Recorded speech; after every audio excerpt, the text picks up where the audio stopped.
అదే RTV app వార్తల్ని క్షణాల్లో చదివే అవకాశం ఉంటుంది. ఒక న్యూస్ పేపర్, ఒక టెలివిజన్ ఛానల్ మీ చేతుల్లో ఎప్పుడు ఉంటాయి. సో అందరికీ నమస్కారం. ఈరోజు ఇక్కడ అర్జునగుట్ట ప్రాంతానికి రావడం జరిగింది. ఇక్కడ ప్రాణహిత బార్డర్ విలేజెస్ ఇవన్నీ, తర్వాత ఈ సిరువంచ బ్రిడ్జ్ కూడా ఎంతవరకు లెవెల్స్లో ఉన్నాయి. తర్వాత ఈ వాటర్ లెవెల్స్ పెరగడము, తర్వాత మనకు రోడ్స్ కట్ ఆఫ్ కావడము ఇవన్నీ జరుగుతూ ఉన్నాయి. కొన్ని విలేజెస్ మాత్రము కట్ ఆఫ్ అయినాయి.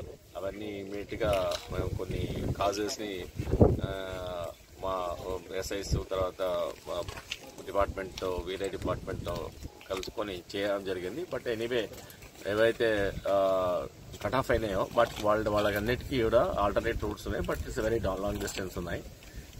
ఇవన్నీ మానిటర్ చేస్తున్నారు. తర్వాత నేను రిక్వెస్ట్ చేసే పబ్లిక్ ఏంటంటే ఎవరు ఈ అడ్వెంచరిజం చేయొద్దు. ఇక్కడికి వచ్చేసి వాటర్ దిగడం కానీ, వాటర్ దగ్గర వచ్చి చేపలు పట్టడం కానీ, తర్వాత ఏదో ఆగ్నేయగా వస్తే మాత్రం చిక్కుకునే ప్రమాదం ఉంది.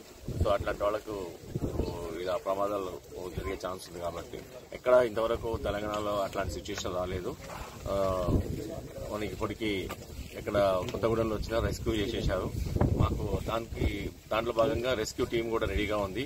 ఎన్డీఆర్ఎఫ్ ఉంది, డీడీఆర్ఎఫ్ ఉంది, బోట్ ఉంది, తర్వాత ఆల్ ఎక్విప్మెంట్ ఉంది. విత్ ఇన్ షార్టెస్ట్ టైంలో మేము అక్కడ రీచ్ అయ్యి వాళ్ళని రెస్క్యూ చేయడానికి all set and all ready. Thank you. మరిన్ని వీడియోస్ కోసం ఛానల్ ని సబ్స్క్రైబ్ చేయండి. లేటెస్ట్ అప్డేట్స్ కోసం వాట్సాప్ ఛానల్ ని ఫాలో చేయండి. అండ్ లింక్ డిస్క్రిప్షన్ లో ఉంది.